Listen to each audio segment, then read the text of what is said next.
Uno de los muchos enunciados de la segunda ley de la termodinámica dice: un sistema cerrado tiende al desorden y el caos total.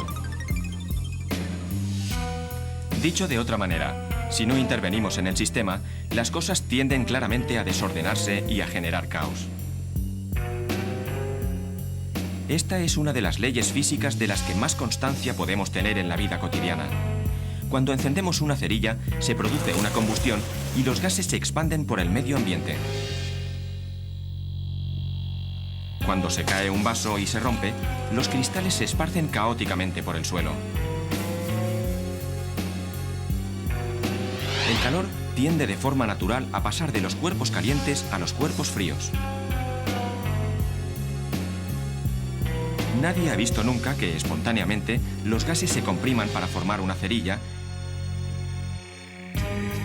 ni que los pedazos de cristal del suelo se recompongan ordenadamente para formar un vaso. O que los cuerpos fríos reduzcan la temperatura de los cuerpos calientes.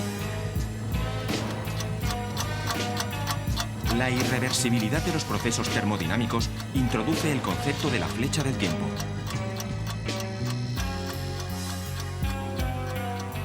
En todo lo que nos acontece hay un antes y un después, un pasado y un futuro. El tiempo parece fluir inexorablemente en una dirección, en un proceso de degradación de todos los sistemas. Esta segunda ley se puede cuantificar mediante el concepto de entropía, que viene a ser como una medida del desorden. Cuanta mayor entropía, mayor desorden. El Sol es un buen ejemplo de que la entropía del universo tiende a aumentar. En su constante combustión irradia calor y luz hacia el espacio. Una energía irrecuperable que va aumentando la entropía del universo. El destino del Sol, como el de todas las estrellas del universo, es tan conocido como ineludible. Algún día agotará toda la energía de sus ordenados átomos y se apagará. Y ese es, al parecer, el destino de todo el universo. Llegar a alcanzar lo que se ha dado en llamar la muerte térmica.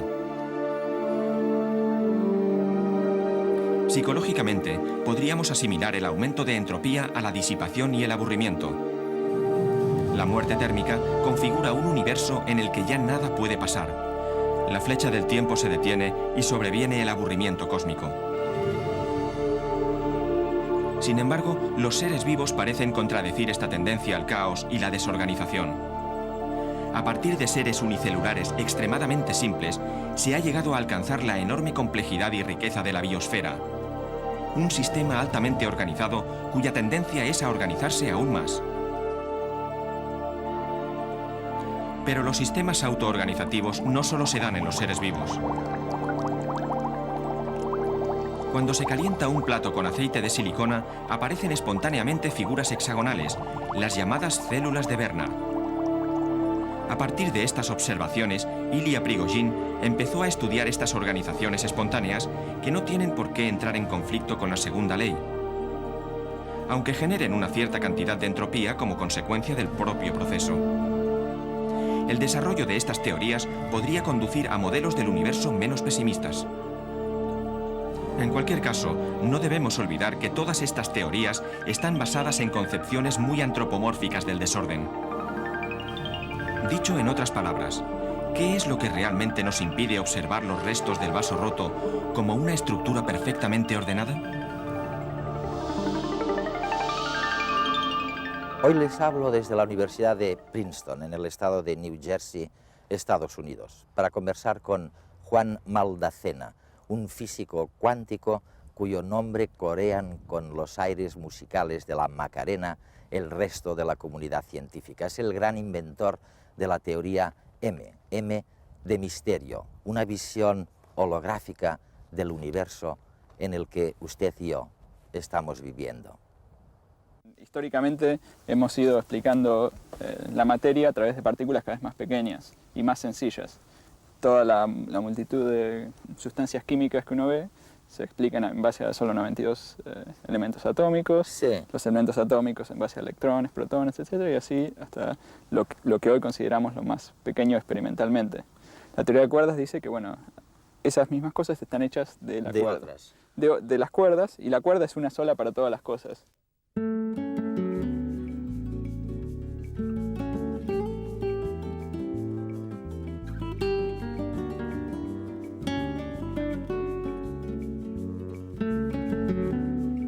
Maldacena, físico argentino de 31 años, profesor honorario en la Universidad de Harvard y más recientemente en el Instituto de Estudios Avanzados en Princeton, ha desafiado a la física moderna con una teoría total bautizada como Teoría M, que explica el origen y las fuerzas del universo uniendo la teoría de la relatividad general y la mecánica cuántica. Las teorías son distintas y son matemáticamente distintas y no se pueden poner juntas en la misma teoría.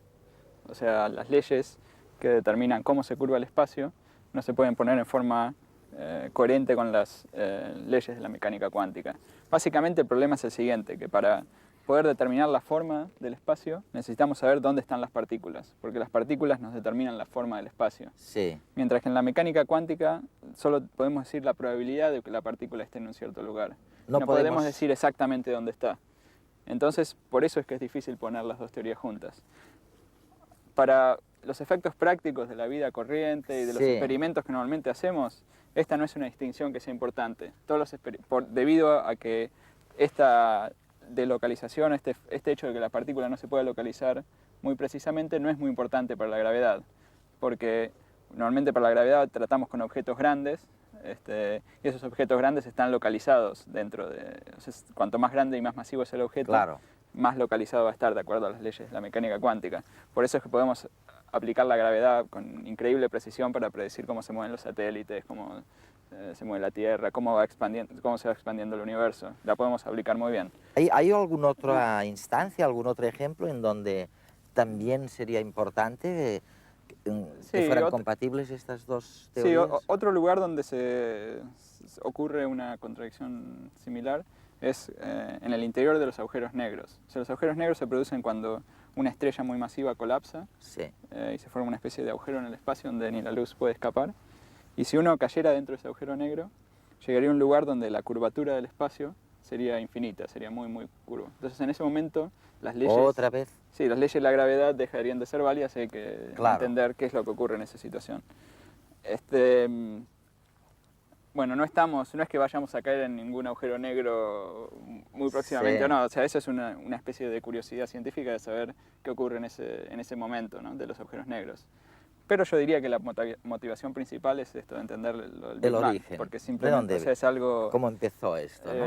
Sí, o sea, es algo bastante relevante a cómo comprendemos el universo. Y digamos, la teoría de las supercuerdas, de las que tú eres uno de los grandísimos desarrolladores, intenta colmar esta brecha, esta incoherencia entre las dos maneras de lo gigante y de lo pequeño. Sí, principalmente la teoría de cuerdas es una teoría en construcción, de la cual conocemos ya bastante, que permite unificar en forma consistente la mecánica cuántica y la gravedad.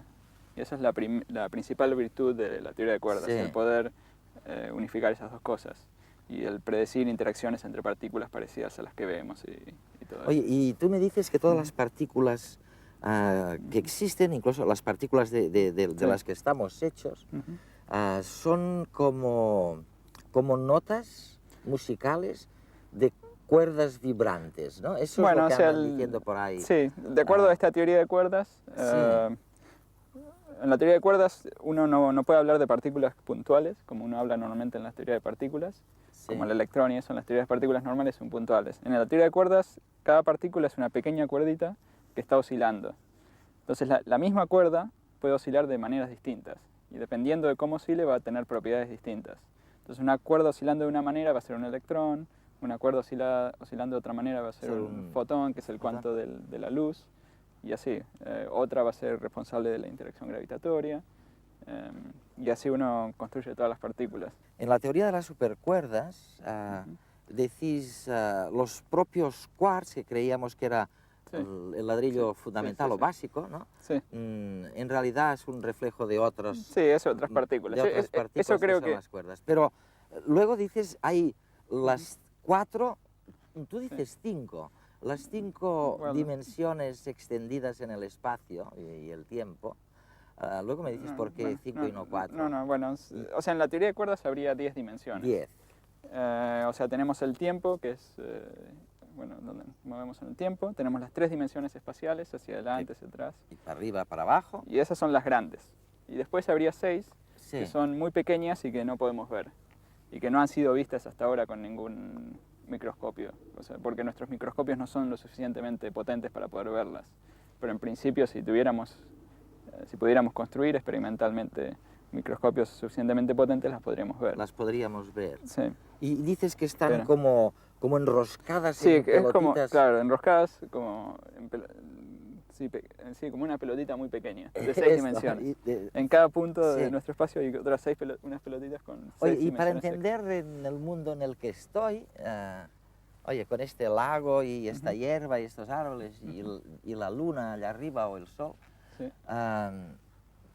tendría que ser capaz de haber visionado, de haber entendido estas 6 dimensiones, y me basta con las 4 de andar por Bueno, casa. para entender mucho de los procesos, para entender la luna y todo eso, Sí. no hace falta hablar de las 6 dimensiones extras. Porque, Porque es, para entender muchas de esas cosas, lo único que nos hace falta entender es, bueno, la física de partículas que entendemos ahora, claro. y bueno, cómo se han producido estas cosas, más o menos, cómo se han ido formando. Si queremos ir para atrás en el tiempo y preguntar, bueno, ¿de dónde salieron los átomos que están formando la luna? ¿De dónde salieron los átomos que nos están formando nosotros? Ah, bueno, entonces ahí sí, porque tenemos que ir hacia atrás en el tiempo, al primer instante del Big Bang, donde se han formado todos estos elementos químicos. Y bueno, ¿de dónde salieron? Ahora estamos viviendo en un universo en expansión. Si vamos hacia atrás en el tiempo, en algún momento todo lo que vemos del universo estaba concentrado en una región de tamaño infinitesimal. Entonces ahí los efectos cuánticos ya son importantes, porque no podemos decir exactamente dónde está, no podemos usar las leyes de la Y gravedad. por eso, cuando Entonces los hace físicos falta... sí. habláis del Big Bang o del comienzo del universo, siempre habláis de una millonésima de Claro, segundo después. siempre es un poco después. Pero, o sea, claro, ahora lo que se está haciendo, los que estudian cosmología y todo eso, tratan de ir hacia atrás en el tiempo. sí. Y ir diciendo, bueno, ¿qué pasó desde este instante hasta...? Y nunca llegan. Y siempre cuesta llegar hacia adelante, hacia atrás, ¿no? hasta el momento inicial. Entonces, y no es un problema de, bueno, conocer las condiciones iniciales o algo así, es simplemente que no conocemos las leyes de la física. ¿Cuáles serían las leyes de la física que gobernarían esos primeros instantes? En donde estuviera los principios cuánticos fueran compatibles con Sí, la donde, gravedad. ambos efectos son importantes. Claro. La nada. El vacío. El tiempo y el espacio todavía no existen. Tiene lugar una misteriosa fluctuación y se genera la gran explosión. El universo empieza a expandirse y se forman los primeros quarks. A partir de una 10 milésima de segundo, los quarks se ensamblan para dar lugar a los primeros neutrones y protones.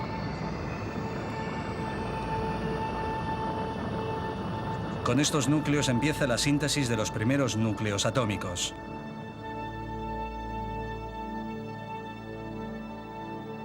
El universo continúa expandiéndose y se forman los primeros átomos.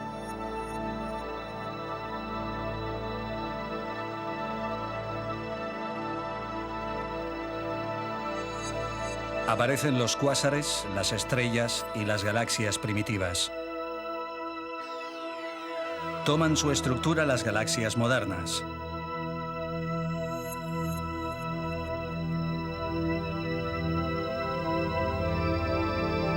¿Seguirá expandiéndose el universo perpetuamente? ¿O frenará su expansión, invertirá el proceso y empezará a contraerse? El universo contiene tan solo un 30% de la materia necesaria para que las fuerzas gravitatorias puedan frenar su expansión.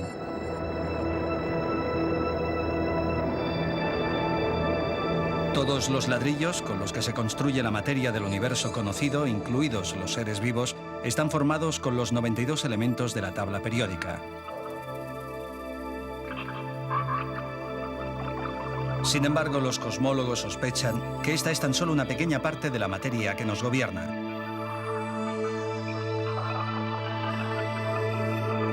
Algunos de los fotones que iluminaron los primeros minutos de esta larga odisea todavía vagan por el universo en forma de radiación de fondo. Son, literalmente, nuestros ancestros más remotos. Sin embargo, estos testigos mudos de la formación del universo, a los que podemos identificar mediante sofisticados aparatos de detección, no son ni mucho menos suficientes para justificar la presencia de la llamada materia oscura.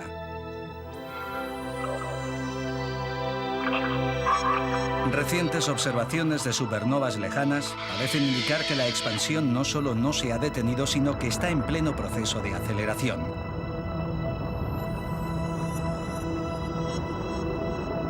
El universo sigue hinchándose y sigue generando espacio y tiempo. Una constante expansión en la que se genera incluso el mismo concepto del ser, como ente filosófico. Desvelar sus orígenes y su misteriosa formación de materia requiere remontarse a algunas millonésimas de segundo justo después de la gran explosión, y que los físicos sean capaces de explicar las misteriosas leyes que regían en el momento en el que todo lo existente ocupaba un espacio menor del que ocupa un átomo. Por si las cosas no fueran ya lo suficientemente especulativas, últimamente algunos cosmólogos han lanzado la conjetura de que es posible que constantemente estén naciendo nuevos universos, como burbujas procedentes de un mismo universo madre. En este caso, no es difícil pensar que las leyes de la física podrían ser muy diferentes en cada uno de estos universos. Bueno, hay una cosa que os agradecemos y es que la teoría de las supercuerdas nos da una visión holográfica del universo. Es como si, bueno, en términos de la calle, un objeto tridimensional lo pudiéramos proyectar sobre una superficie plana y viéramos todas las dimensiones y su riqueza, ¿no? Algo así hacéis. Sí, es algo así. O sea, esta es una nueva descripción como alternativa de la teoría de cuerdas. O sea, uno puede pensar en la teoría de cuerdas en términos de cuerdas que se van moviendo, interactúan, se juntan, etcétera, que se mueven en el espacio. Sí. O podemos pensar como una teoría de partículas que se mueven en la frontera del espacio, o sea, en una región bien lejos. O sea, si uno quiere describir todo lo que ocurre en el interior, uno lo que hace es tomar una esfera bastante lejos que contenga todo lo que hay en el interior, proyecta sobre esa esfera toda, bueno, en una cierta manera matemáticamente precisa, Sí. Y uno después describe una teoría alternativa, digamos, con otra teoría, una teoría de partículas que se mueven en esta esfera. O sea, lo que uno tiene al final es una teoría de partículas que se mueven sobre esta esfera. Entonces, diferentes movimientos de las partículas en la esfera son diferentes movimientos de las cuerdas en el interior. Entonces, es una digamos visión es otra manera de rica. describirla, sí. Sí. Entonces, lo que es una de las cosas importantes conceptuales que esta nueva descripción dice es que el espacio-tiempo no es algo fundamental. O sea, que el espacio-tiempo surge de la interacción entre estas partículas. O sea, la interacción de las partículas en la frontera es tal que parece como si existiera un espacio de 3 dimensiones y todo, pero en realidad se mueven en 2 dimensiones. En 2 dimensiones únicamente. O sea, 2 dimensiones espaciales y la temporal, o sea, sería 3, si fuéramos en un espacio de 4 dimensiones. Claro. ¿No te parece que alguien dijo, yo creo que fue, fíjate, el actual presidente del Consejo Superior de Investigaciones Científicas en España, Rolf Tarrac, que dijo que siempre hablamos de la capacidad infinita de asociación del cerebro, de su potencial sin límites, ¿no? Y que ya la teoría cuántica había planteado probablemente por primera vez la posibilidad de que el cerebro tuviera límites, o sea, que este cerebro evolutivo, el pobre, no pudiera captar del todo la propia teoría cuántica. Ya no te digo, pues, de las supercuerdas, ¿no? Bueno, la teoría de supercuerdas, tal como se entiende ahora, la puede entender una persona normal. Pero por supuesto, uno podría pensar que la teoría fundamental que describe el universo es una teoría que es tan compleja que nunca la vamos a poder entender. Es como tratar de enseñarles matemática a un perro, una cosa así. Sí. Entonces podría ocurrir eso. Pero la historia, en cierto sentido, nos demuestra lo contrario, porque hace 500 años sabíamos mucho menos de cómo funcionaban las cosas en el universo que ahora. Y bueno, si vamos a llegar a la teoría final o no, no sabemos, pero lo único que podemos tratar de hacer como científicos es tratar de avanzar y tratar de ver hasta dónde podemos llegar. Y estos avances fantásticos, ¿no? en la teoría física, ¿en qué lugar deja a los físicos experimentales? Que si yo fuera un físico experimental, ¿qué hago ahora? ¿Me voy a un acelerador o me voy a ver el...? Bueno, la física experimental sigue siendo, por supuesto, lo muy importante dentro de la física, ¿no? Para poder estudiar nuevos fenómenos y todo. El hecho de los experimentos en nuestra área son muy difíciles de hacer porque involucran muy altas energías o tiempos, bueno, escalas muy grandes en el universo. Nosotros esperamos que vengan datos experimentales de cosmólogos y gente que está actualmente mirando este tipo de cosas, o también que vengan datos de los aceleradores de partículas que que son los microscopios modernos en cierto sentido, que miran distancias muy pequeñas. No sé si tendremos estos datos en un futuro muy próximo. Nosotros pensamos que a pesar de esto quizás podamos dar con la teoría verdadera simplemente por el hecho de que las teorías actuales no son matemáticamente consistentes. Y en otros ejemplos en la historia hemos tenido... Eso ocurrió antes. Sí, eso ha ocurrido antes. Por ejemplo, las ecuaciones del electromagnetismo, tales como se conocían en la época de Maxwell, no eran consistentes. Y él dijo, bueno, ¿qué es la mínima modificación que podemos hacer de manera que puedan ser consistentes? Y lo hizo. Y lo hizo, y encontró unas ecuaciones que son las que ahora, bueno, que son las ecuaciones correctas del electromagnetismo. Con Einstein pasó algo parecido. Con Einstein ¿no? también, ¿no? sí, pasó lo mismo. Él dijo, bueno, tenemos la teoría de la relatividad especial, como esa teoría parece ser inconsistente con la teoría de gravitación de Newton. Y dijo, bueno, ¿cuál es la manera más sencilla de modificar estas teorías? ¿Cuál es? Y de ahí se encontró con la relatividad general. O sea, llevó por supuesto un tiempo tratar de entender cómo modificarlas y todo, hasta que llegó con esa teoría y bueno, y resultó ser una teoría correcta. Y nosotros esperamos que pase lo mismo con la teoría de cuerdas. O sea, la teoría de cuerdas es la modificación más sencilla que se ha podido pensar de la gravedad de Einstein y la mecánica cuántica. Quizás descubramos otra más, quizás no sea la teoría correcta, pero es lo más obvio que ahora nos queda para hacer y es lo que debemos tratar de hacer. Y además es bonito. Y además sí, es bello. Bueno, la matemática detrás de la teoría de cuerdas es una matemática interesante y en otras teorías, o sea, las teorías, uno espera que la teoría correcta sea una teoría matemáticamente interesante, tenga una cierta simetría, una cierta belleza. ¿Y eso en qué definirías la belleza? Sí, es algo un poco quizás subjetivo, es el hecho de que si uno ve la teoría desde el punto de vista, desde un ángulo adecuado, una formulación adecuada, la teoría es muy sencilla. Eso no quiere decir que después las ecuaciones sean sencillas. Por ejemplo, la teoría de Einstein es muy bella, muy sencilla, porque lo único que nos dice es bueno, que el espacio-tiempo es curvo y bueno, nos da unas ecuaciones muy sencillas conceptualmente sencillas de cómo evoluciona la curvatura. Pero si uno quiere, de hecho, escribir esas ecuaciones, son ecuaciones muy complicadas y muy difíciles de resolver, pero está la simetría esa conceptual, y eso es lo que la teoría de las cuerdas, lo que tratamos de hacer en la teoría de las cuerdas, de que tengan las ecuaciones una simetría, pero no es, lo principal es la consistencia de las ecuaciones. Después, pero, sí, que no solo sean consistentes, sino que además sean simétricas o sean bellas, ¿no? Sí. Por añadidura. Sí. Y las ecuaciones tienen bastantes simetrías. Todavía no hemos descubierto la forma de hacerla, de decir, bueno, la teoría de cuerdas es esto, así, en forma axiomática. Conocemos, bueno, algunas de las ecuaciones que parecen tener muchas simetrías, pero no podemos decir, bueno, todas estas son las simetrías. Es una teoría en construcción y se va aumentando el tipo de cosas que podemos describir con la teoría. Hasta hace unos años no podíamos describir agujeros negros, ahora sí podemos describir agujeros negros y esperemos que dentro de pocos años podamos descubrir cómo empezó todo. Bueno, sí, ese tipo de procesos, eso es lo que espero.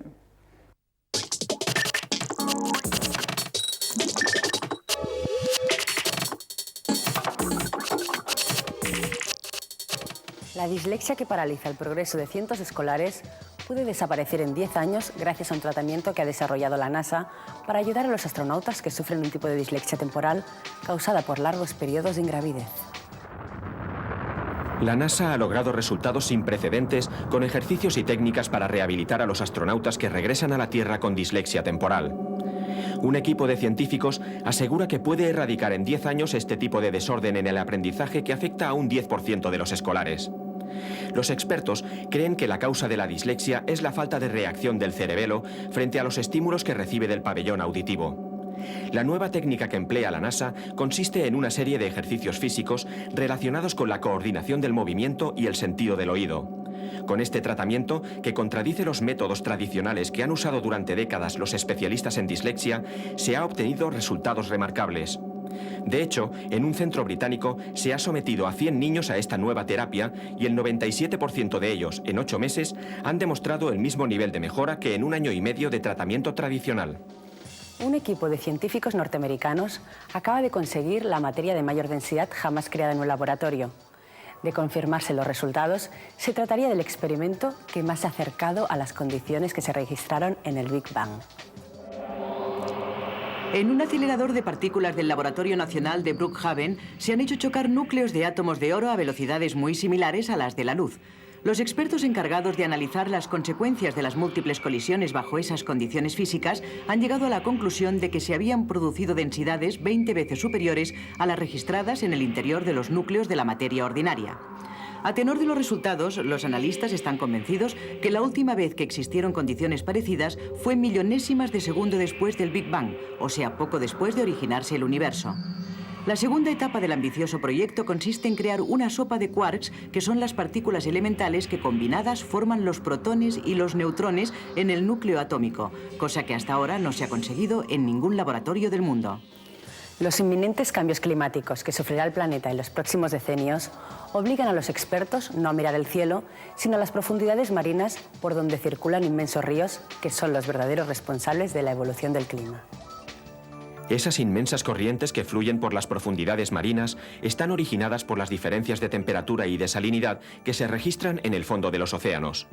Estos gigantescos ríos, que los oceanógrafos denominan circulación termosalina, son una pieza clave para entender la configuración del clima y la evolución que se espera para los próximos años y que, por consiguiente, puede dar las claves para predecir el futuro del planeta. Por el momento, los científicos han podido conocer las corrientes de superficie y ahora, gracias a los satélites, empiezan a desentrañar algunos de los misterios mejor guardados de los océanos. Por ejemplo, ahora se sabe que 1/3 de la energía que la Luna aporta al mar consigue adentrarse en las profundidades, lo que provoca potentes turbulencias.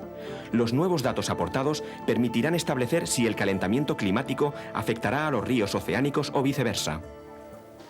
Muy pronto, tanto los equipos informáticos como todo tipo de soporte digital costarán un poco más caros a causa de la cibertasa, un impuesto que tendrán que pagar los usuarios para paliar los efectos de la piratería que acosa Internet.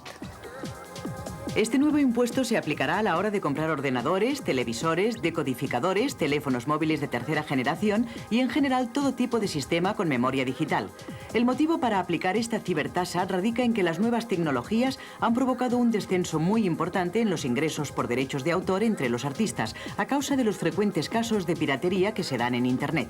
Instituciones y artistas están intentando consensuar una tasa que evite las suculentas pérdidas que esta piratería informática provoca. El primer paso lo ha dado el gobierno francés, que ha aprobado una cibertasa que próximamente se aplicará sobre las unidades registrables de CDs, minidiscs y DVDs, entre otros. Otros países como Alemania y España estudian la manera de aplicar este impuesto, que de aprobarse hará ganar miles de millones de pesetas a las sociedades de autor. Ser madrugador o muy dormilón no es una cuestión de voluntad ni de costumbre, como se creía, sino de genética. Eso es lo que acaba de poner de manifiesto un estudio en el que se ha localizado el gen responsable de los patrones del sueño y de sus trastornos. La importancia de la investigación radica en que por primera vez se ha identificado un gen relacionado con el sistema circadiano humano, es decir, con el reloj biológico que regula las actividades principales del hombre, que van desde el sueño hasta el apetito. Genetistas de la Universidad de Utah han localizado una mutación en el cromosoma 2 llamado HPER2, que es la responsable de los desajustes del reloj biológico que provoca que algunas personas sufran trastornos del sueño. Ahora, los investigadores esperan identificar los mecanismos de actuación de este gen para así poder bloquearlo y diseñar medicamentos que consigan solucionar diversos problemas relacionados con el desajuste del ritmo circadiano, como es el caso del cansancio relacionado con el desfase horario, el síndrome del jet lag o el de las alteraciones de sueño que padecen personas de avanzada edad.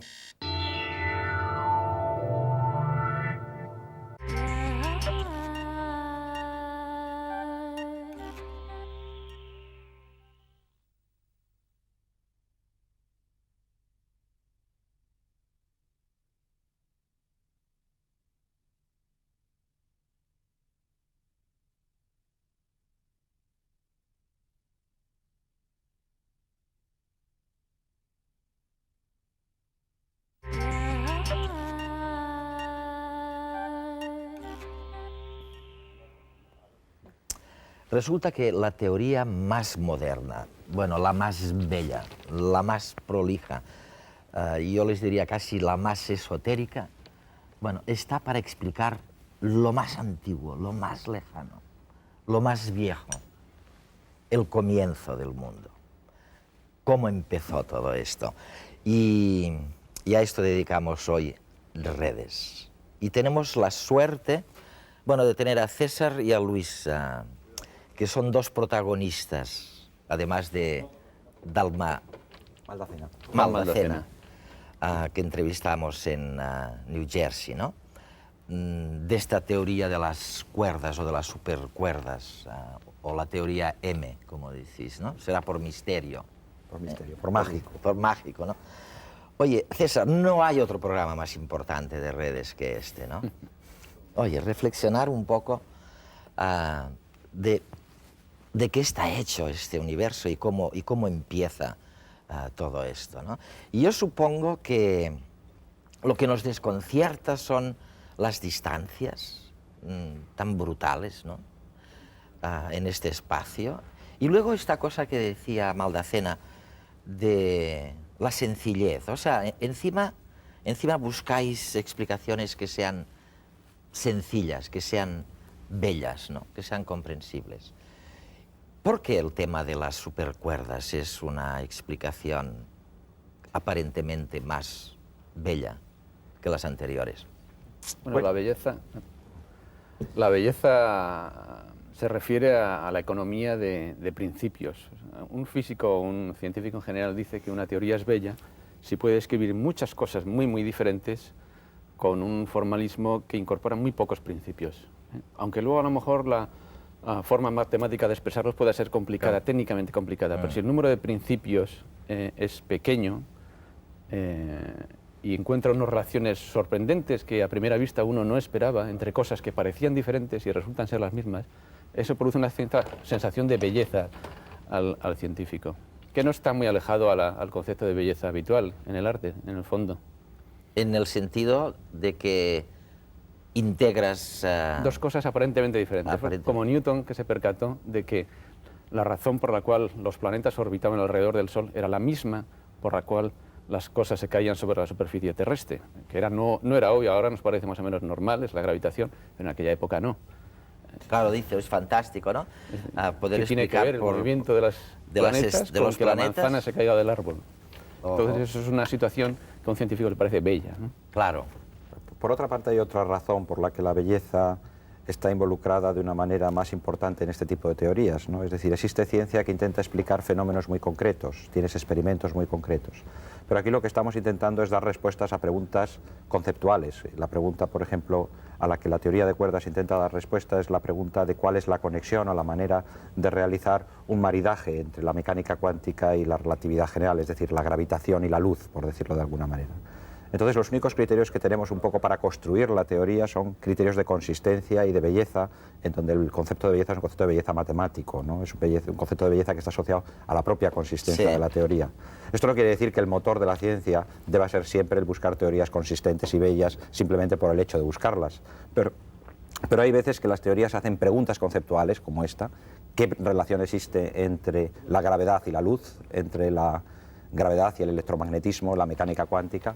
Que son preguntas que en principio no son una exigencia experimental, no es que nos hayamos encontrado un experimento que necesitemos explicar inmediatamente, aunque sospechamos que muchas de las cosas que no entendemos podremos entenderlas desde el punto de vista de esta teoría, ¿no? De esta teoría de cuerdas. Oye, César, el problema para todos nosotros básico, bueno, el problema vuestro, no solo para nosotros, el problema vuestro es que las distancias son tan enormes o tan pequeñas, o tan pequeñas, ¿no? Y los volúmenes de los soles y de los planetas son tan grandes o tan pequeños a nivel de la física cuántica que es muy difícil experimentar, ¿no? Demostrarnos palpablemente. Entonces, vamos a sugerirles a la audiencia de Redes una pequeña prueba de qué estamos hablando en términos de distancias, a ver si eso nos ayuda a conceptualizar un poco realmente de qué estamos hablando. Imaginen que en lugar de mirar al Sol con unos anteojos, ponemos los anteojos al revés, ¿no? Y que intentamos verlo pequeñito. O sea, imaginemos, vamos a ponerlo aquí, imaginemos que el Sol tiene el tamaño de esta aspirina, ¿ok? Ahí estaría la aspirina, ¿de acuerdo? O sea, el Sol, la estrella del Sol es una aspirina. La estrella más cercana de esta aspirina, la siguiente, la estrella más cercana, estaría, bueno, ni lo pongo, no lo puedo poner, porque estaría a 160 kilómetros de acá, en una calle de Lérida. O sea que no me extraña que el pobre Carl Sagan, ¿no?, que cuando llegó a la convicción de que realmente había vida en el universo, se desesperara y se muriera, ¿no?, de tristeza al ver que, aunque hubiera vida a 160 kilómetros de acá, en una aspirinita en Lérida, nunca podría llegar, ¿no? Pero resulta, y eso me corriges, Luis y César, resulta que la distancia que entre una estrella y otra estrella es insondable, es infinita casi, 160 kilómetros. La distancia entre galaxias que forman estas estrellas es mucho más cercana, si mantenemos las proporciones. O sea que la siguiente galaxia, si imagináramos que la aspirina no fuera el Sol, sino la galaxia nuestra, la Vía Láctea, la siguiente estaría a 13 centímetros solo. Al ladito, ¿no? ¿Podemos chocar alguna vez? ¿Pueden chocar las dos galaxias? Sí, ¿no? Puede haber colisiones. Y las hay, ¿no?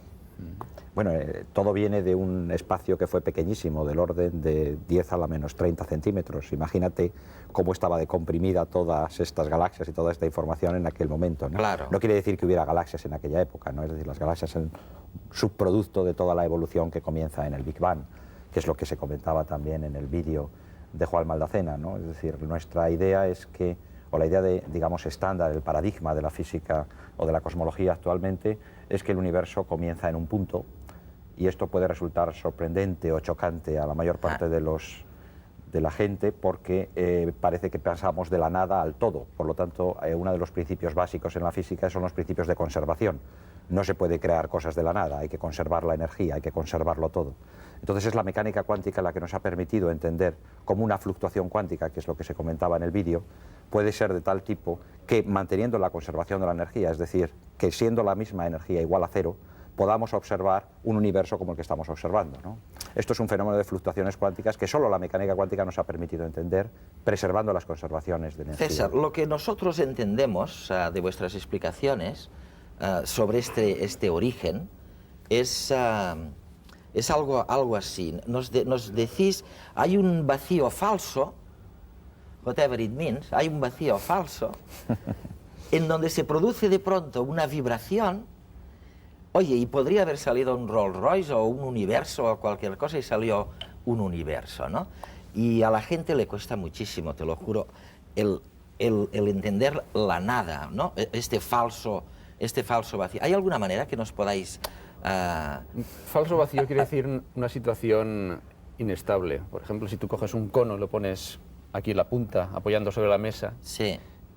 Puedes tenerlo un poco en equilibrio, pero si lo sueltas acaba cayendo. Eso se llama una situación de equilibrio inestable. Es un falso vacío, una situación... Claro, y es la que había. Había una situación en la que se podrían producir fluctuaciones cuánticas, como él dice, donde se creaban esencialmente de la nada gran cantidad de materia y energía.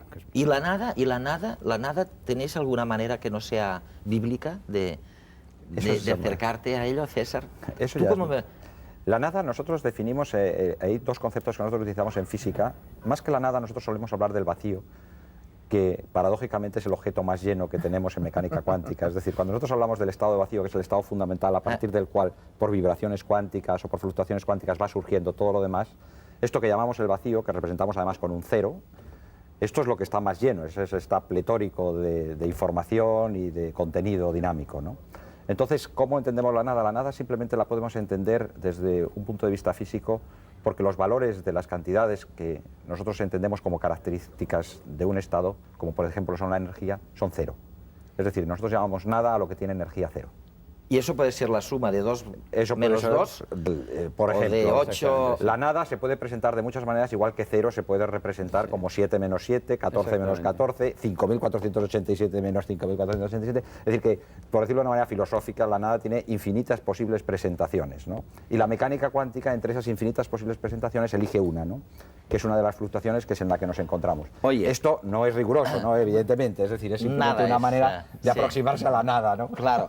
Oye, seguimos con la historia de las distancias. O sea, estábamos en Andrómeda, ¿no?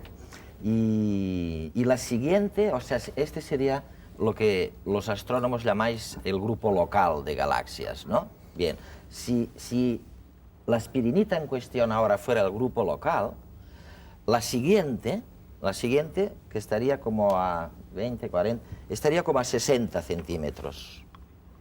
¿Ok? 60 centímetros. Bien.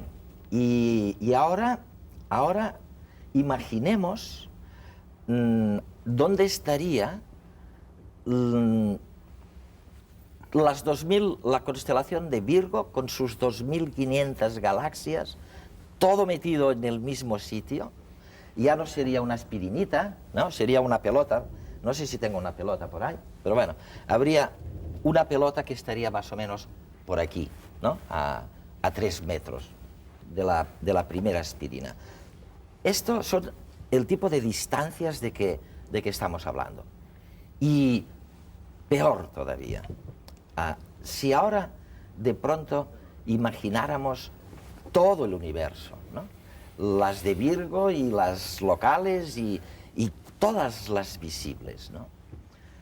Resulta que sería como una esfera, me decís, como una esfera cuyo diámetro de 10 kilómetros equivaldría a 10 campos de fútbol puestos uno al lado del otro. Oye, y esto es el universo visible. Este es todo el universo, ¿no? ¡Wow! ¿Y hay algo más? Además que todas esas galaxias están esencialmente vacías, porque aunque contienen a lo mejor 100.000 millones de estrellas, en realidad cada estrella, comparado con el tamaño de cada galaxia, es un tamaño infinitesimal. O sea que realmente el espacio está mayormente vacío, ¿no? Oye, y es porque las podemos... O sea, ¿por qué hemos podido ver estas galaxias? Porque estaban cerca unas de otras. Si no, ni nos habríamos enterado. Si la distancia entre las galaxias fuera la misma que la que había entre una estrella y otra estrella en Lérida, no las habríamos visto, ¿no? Las galaxias. Y hay cosas que no hayamos visto. Hombre, sí, que hay muchas cosas que no hemos visto. La pelota, hombre, por fin aparece la pelota, ¿eh? La constelación de Virgo con sus 2.500 galaxias. O sea que tenemos la espirinita, que es la Vía Láctea donde vivimos, ahí estamos, a unos 13 centímetros Andrómeda, la siguiente, luego otra, a unos 60 centímetros, y al final la constelación de Virgo. Una cosa que es sorprendente es, y que tú estás intentando hacer énfasis sobre ello, es las inmensas distancias del universo, ¿no? ¿Por qué el universo es tan grande, ¿no? Es decir, bueno, porque está dominado por una fuerza que es muy débil, y esa fuerza es la gravitación. Mientras que el átomo, que en principio podríamos pensar como un universo en pequeñito, pues es muy chiquitín. El átomo está dominado por unas fuerzas que son las fuerzas electromagnéticas, las fuerzas fuertes o lo que se llaman fuerzas débiles, nucleares, que son las desintegraciones beta. Entonces, de las interacciones en la naturaleza tenemos unas que son muy débiles y que inmediatamente suponen grandes distancias, el universo, y otras que son bastante más fuertes y que suponen pequeñas distancias, y que es de lo que está constituida la materia, los átomos. Entonces, ¿cuál es el problema de la teoría de cuerdas? Y por eso es un gran problema, es unificar estos dos tipos de interacciones. Pero te das cuenta de cuál es la dificultad. Estás intentando unificar una interacción que es muy débil y que está explicándote grandísimas escalas con otras interacciones que son comparativamente muy fuertes y que están describiendo escalas muy pequeñas.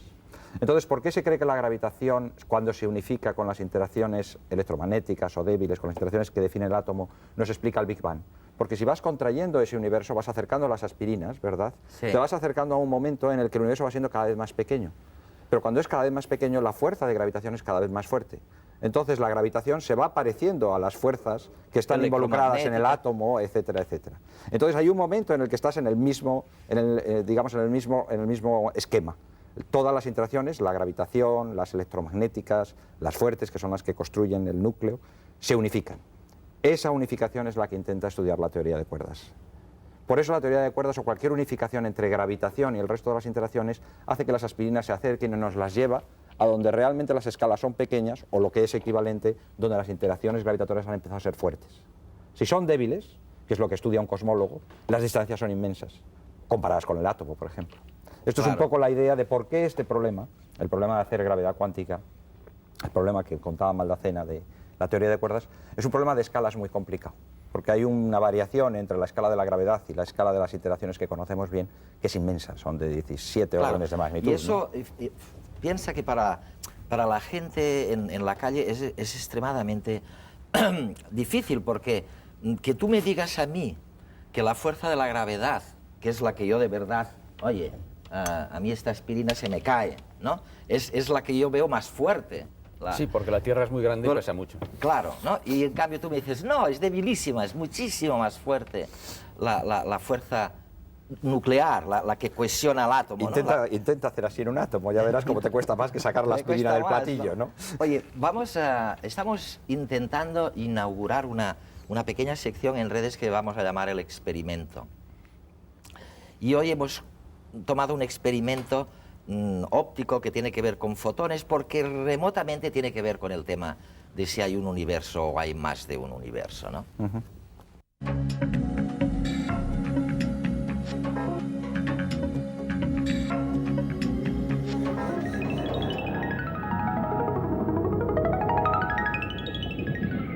Un experimento llamado de la doble rendija pone de manifiesto este estado de superposición que se lleva a cabo con un fotón.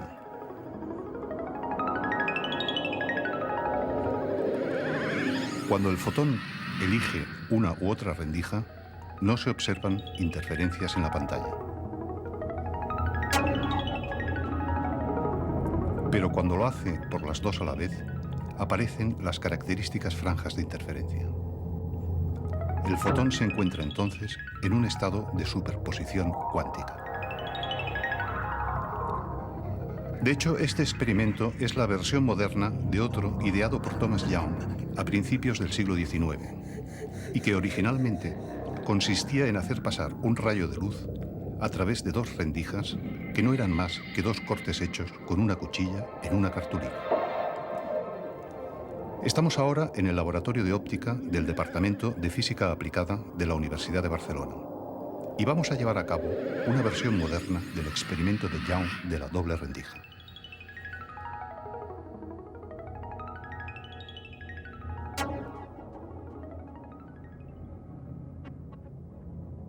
Este láser emite un pincel muy fino que tiene 1 milímetro de diámetro y hay que expandirlo.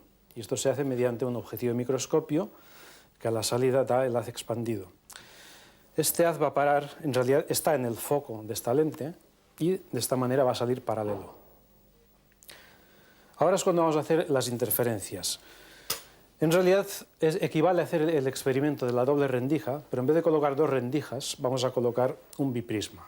El biprisma no son más que dos prismas, que es como si fueran las dos rendijas, pero con la particularidad de que con su ángulo de desviación van a hacer que la luz vaya convergiendo hasta que la parte común vaya a parar al detector. Por lo tanto, haremos la interferencia de la luz que pasa por un lado del biprisma y por el otro lado. Con esos dos orificios hay sendos polarizadores, pero están cruzados. Uno está en vertical y el otro está en horizontal. Vamos a colocar ahora un segundo polarizador que llamaremos analizador. La manera de ver si pasa por uno o por otro es mirando la luz que llega en este punto. Cuando está a 0 grados vemos uno, cuando está a 90 grados veremos el otro. Si lo ponemos o a 90 grados o a 0 grados, no hay interferencia, como se puede ver en la pantalla. Pero si lo ponemos a 45, ¿qué ocurre? Ahora hay interferencia.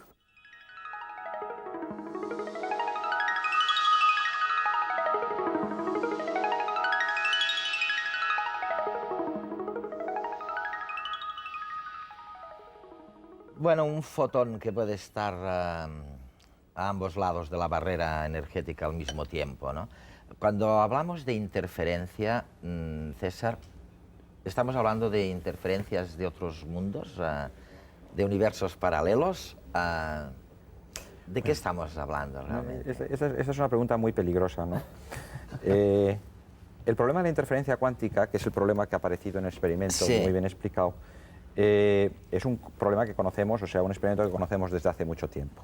Una de las características de la mecánica cuántica es que el electrón o el fotón, por este caso un fotón, interfiere consigo mismo, es decir, no es que interfiera con otros fotones. Entonces, claro, esto presenta un problema si nosotros queremos explicarlo con el paradigma clásico, es decir, con el concepto de causalidad clásica. Porque ¿quién le ha dicho al fotón que tenga que hacer todas esas virguerías para pasar por el otro agujerito, etcétera, etcétera? Entonces existen interpretaciones de la mecánica cuántica que se llaman interpretaciones en las cuales se introducen variables ocultas. La interpretación de las variables ocultas, que en este momento es más popular, es la interpretación que se dice de los muchos mundos o de los muchos universos. Los multiversos, Los ¿no? multiuniversos. Entonces, Sí. lo que se supone es...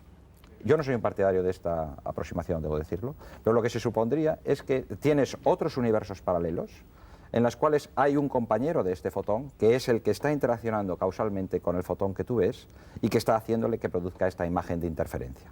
Pero este fotón es algo sobre lo que nosotros no podemos actuar. Luego, de alguna manera, este otro universo, este otro mundo... Porque tiene sus leyes, está es otro en otro universo. Nosotros no interaccionamos causalmente con él y solo interacciona con nosotros. Estoy diciendo algo que yo no creo. Este tipo de explicaciones son muy esotéricas. Solo Sí. interacciona con nosotros, ¿verdad?, a través del fenómeno de medida cuántica. Esto es lo que dicen los padres o los que intentan explicar el fenómeno Oye, de la los medida llamáis mecánica cuántica utilizando esotéricos. interpretación. Sí, pero ninguno de pero nosotros estamos dos estaríamos en esta Pero onda, quiere decir vamos. que es gente Digamos como que David Dutch, que no, son físicos, Digamos, la como ortodoxia, vosotros, sí, son físicos, cuidado. son físicos. Son Sí. heterodoxos. Son heterodoxos. Digamos, la gran mayoría Sí. de los físicos no son defensores de los de multiversos, las De variables. las interpretaciones en muchos De universos. las Y además debes variables dar ocultas. cuenta de que es una interpretación que es muy poco ahorrativa, porque introduce variables ocultas, pero introduce un número infinito de variables ocultas, porque tienes todo el número infinito de posibles universos. Claro. Entonces, desde el punto de vista científico, introducir demasiadas cosas que no son en principio necesarias No es bello. no es bello. Aunque sí es bella la idea de que pueda haber otros universos paralelos, ¿no? Ahora, eso es diferente De los tipo universos que había en dimensiones esta extras de las que hablaba Maldacena. Esas 6 dimensiones extra curvadas, esa es otra cuestión bien, diferente.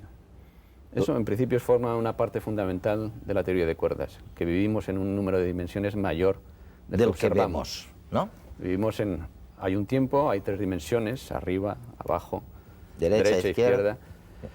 pero la teoría de cuerdas nos dice que hay otras, al menos 6 o incluso 7, dependiendo de qué es lo que entiendas por teoría de cuerdas, que son dimensiones en realidad como las que vemos, pero que tienen un tamaño tan pequeño que no las podemos observar experimentalmente. De momento. Pero que sin De embargo momento. su existencia puede tener consecuencias indirectas, como por ejemplo el que existan más de un tipo de quark.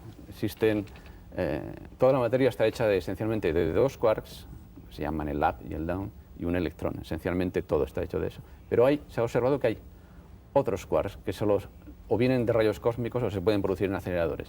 Pues la existencia de esas dimensiones extras te ayudarían a entender por qué hay más quarks, por qué hay los que hay, etcétera, etcétera. O sea, que no son sin consecuencias. En todo caso, Luis, lo que me están diciendo es que si ustedes andaban por ahí, por la vida, absolutamente seguros de que lo que existe es lo que ven, bueno, olvídense de esta idea, porque sin llegar a la heterodoxia de David Dutch y de compañía, la verdad es que hay cantidad de cosas que existen y que no vemos.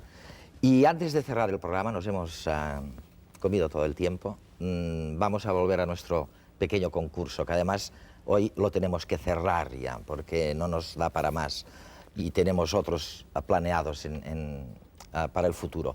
Estoy hablando del concurso de los 2 hemisferios, es decir, si ustedes pudieran elegir cuál de los 2 hemisferios, el derecho o el izquierdo, cuál les gustaría realmente fomentar para que la convivencia, el sosiego de la gente fuera mejor y mayor, ¿no? El lado izquierdo, con su orden secuencial, el análisis, el lenguaje y todas estas cosas, o más bien el derecho, ¿no? Que paradójicamente en este caso, en la neurociencia, es el más imaginativo, el más explosivo, el más soñador? ¿Cuál de los dos?